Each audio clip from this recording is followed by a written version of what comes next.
Qo'qonliklar bormi?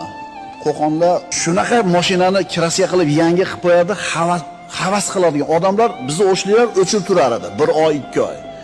O'shda ham ustalar bor edi, lekin u dengilda emasda, u darajada emas edi. O'shuning uchun kutardi. Qo'qonga olib boradi, necha 100 kilometr? 100 kilometr bormi? Ha. Nimaga olib borib kutardi desa, zo'rdi-da ishi. Musulmon odam narxi arzon bo'lmaydi. Yengil raqam, yengil son bo'lmaydi. Qaysi bir odam qo'liga bir 3-4 chaqa berib qo'ysa, o'zini qanoatini, e'tiqodini o'zgartiradigan bo'lsa, demak bu odam narxi past ekan. Payg'ambarimiz sollallohu alayhi vasallamga nimalarni taklif qilishmadi Quraysh mushriklari?